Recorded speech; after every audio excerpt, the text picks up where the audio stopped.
Bonsoir et bienvenue dans votre édition direction Madagascar pour commencer avec la cérémonie d'investiture hier du nouveau président Andry Rajoelina, une cérémonie en grande pompe devant une foule de près de 40 000 personnes. 35 pays et organisations internationales étaient présents pour l'occasion.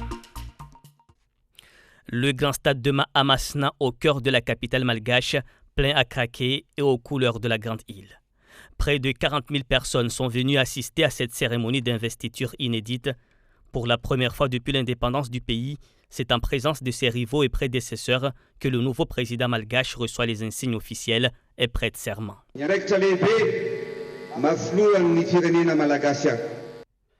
Un peuple malgache qui vit sa première passation de pouvoir pacifique et auquel Andry Rajoelina réaffirme ses engagements. Je vous conduirai à bon port, le port du développement, le port de la croissance, le port de l'émergence et le port de la réussite, affirme le président fraîchement élu. Dans la tribune des officiels se trouvaient beaucoup de personnalités politiques, parmi elles l'ancien président français Nicolas Sarkozy. Le gouvernement de transition a déjà présenté sa démission.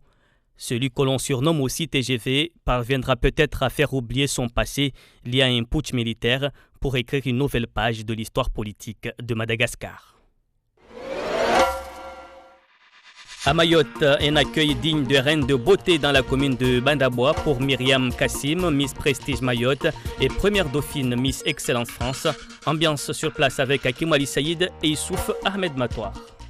Elle se veut ambassadrice de la culture et des traditions de Mayotte. Et c'est au son de chants traditionnels que Myriam Kassim a effectué son retour dans son village de Tsangadoua, commune de Bandabois. Je suis fière parce qu'ils le sont et c'est ma plus belle des fiertés tant que je peux rendre les miens et Mayotte fière, je suis fière.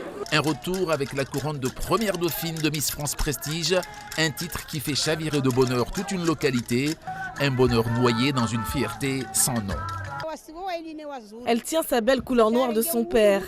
Elle a pris ma beauté, mon nez et mes cheveux. Tout son charme vient de moi. Je suis si fière que ma fille Myriam ait pu réaliser son rêve. Nous, on est très contents de cette situation. Donc, c'est un événement qui est très honorable. Avec le retour de Myriam, la fête ne fait que commencer ici. Dans 10 jours, c'est le conseil municipal de Bandabois au grand complet qui recevra l'enfant du village. La commune entend profiter de tout le prestige apporté par la couronne de première dauphine pour se faire une meilleure place dans le secteur touristique de l'île, mais également dans la défense des traditions de Mayotte. Du sport avec le match retour du volleyball entre Sada et Mtsapere, une rencontre qui s'est jouée au gymnase de Cavani. Les Rouges de Mtsapere ont littéralement écrasé les Bleus en remportant les 3-7. Le temps est donné dès le coup d'envoi. Pas de suspense, le dénouement est connu d'avance. Les filles de Mtsapere ne laissent aucun répit aux Sadoises. Elles ont raflé les 3-7. Notre point fort premier à VCM, ça a toujours été le service. Parce que c'est le premier rapport de force avec l'adversaire, donc ça a toujours été notre point fort. Et on a toujours été au taquet au service, donc c'est notre point fort et je pense qu'on va se donner à fond et aussi en défense, parce que pour gagner, il faut défendre. Une promenade de santé pour les Rouges, infaillible sur la défense, un réel défi pour le volley olympique de Sada, une équipe qui renaît de ses cendres. Pour nous, c'est un exploit, vu que notre équipe il a essayé de se reconstruire là maintenant. Donc on essaye de faire de notre mieux. Je suis contente de ce qu'on a fourni aujourd'hui. Le réveil sadois a bien eu lieu, mais il était trop tard. Le VCM avait déjà imposé sa suprématie. Un coup de chapeau toutefois pour les deux équipes qui se sont affrontées dans un gymnase passoire, dans une pénombre absolue. La luminosité que vous percevez dans ce reportage vient essentiellement de notre caméra. La réalité, la voici. Ils ne sont pas dans les meilleures conditions pour arbitrer, vu la lumière dans l'état qu'elle est. Mais l'avantage que j'ai moi par rapport à cette salle, c'est que j'ai quand même officié plusieurs fois ici et j'ai aussi joué beaucoup de fois ici en tant que joueur de volleyball. Le gymnase est dans un état lamentable. Il faut absolument qu'il trouve une solution pour pallier à ces difficultés. Malheureusement, ce ne sera ni le premier ni le dernier match à être disputé dans ce lieu et dans les mêmes conditions. Retour à Madagascar pour finir et ce soir, ce grand format nous amène à Sainte-Marie.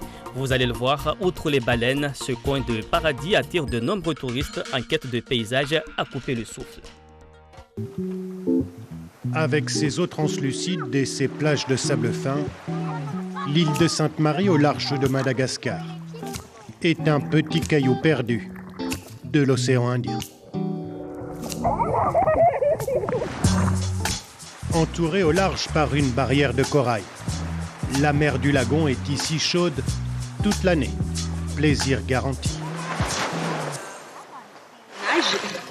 On joue, on rit. Ça ressemble un peu au paradis.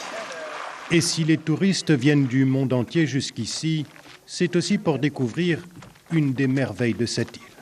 Voilà, tout est OK. Bonjour et bienvenue. Ce petit groupe s'apprête à partir à la recherche des baleines à bosse. Quand même 40 tonnes avec 15 ou 16 mètres de long. Donc vous imaginez en gros un espèce de bus qu'on met dans l'eau. Mais pourquoi ils choisissent Sainte-Marie? C'est parce qu'il n'y a pas de prédateurs tels que requins, tels que les orques. De juin à octobre, les baleines à bosse viennent dans les eaux chaudes du lagon de Sainte-Marie pour se reproduire à l'abri des dangers. À cette époque de l'année, c'est la plus forte concentration au monde de ce mammifère marin. Est-ce que vous trouvez des baleines là-bas ou pas? C'est la fin de la saison. Il faut chercher un peu plus longtemps pour trouver ce cétacé. Rien à l'horizon pour l'instant.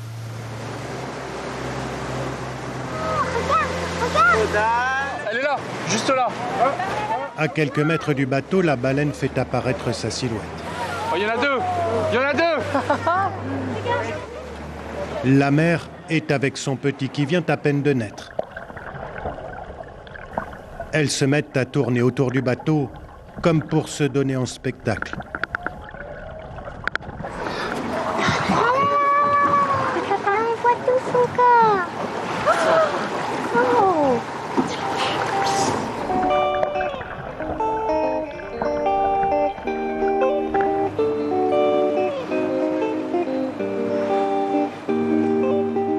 C'est sympa quand on a vraiment le cétacé qui est juste à côté.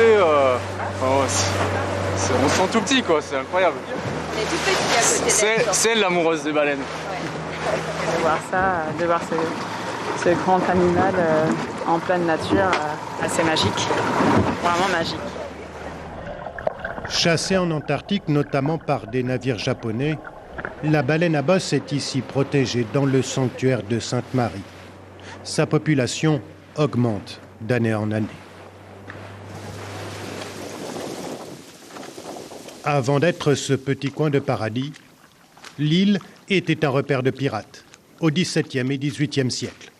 Les brigands des mers de toute nationalité se réunissaient ici. Sainte-Marie était un carrefour commercial sur la route des Indes. Ils sont installés ici parce qu'ici, ils sont tranquilles. À l'époque, Sainte-Marie était également un haut lieu du trafic d'esclaves. Arnaud Gagou est guide touristique sur l'île. Il nous fait visiter le cimetière des pirates, des trafiquants. Ici sont enterrés des marins et des corsaires français. Avant, il y avait 1500 tombes ici. Tout ça, avant, il y avait les noms. Mais le problème, les tombes, c'est du coraux. À cause du temps, c'est effacé vite. Les traces du passage des pirates sont en train de disparaître. Alors Arnaud Gagou essaye d'entretenir le cimetière, même si cette histoire est douloureuse aussi pour les Malgaches. Faire en sorte qu'il en reste quelque chose à Sainte-Marie pour transmettre aux plus jeunes la mémoire de l'île. En fin de journée, ils sont quelques-uns à profiter d'un dernier bain sous le regard bienveillant de leur mère. Cette dernière ne peut pas se joindre à eux, et pour cause. Je ne sais pas nager, alors je regarde tout simplement. C'est vrai qu'il n'y a pas forcément besoin de savoir nager pour profiter de Sainte-Marie. Ne rien faire et regarder, un bonheur simple, une carte postale de l'océan Indien pour débuter l'année.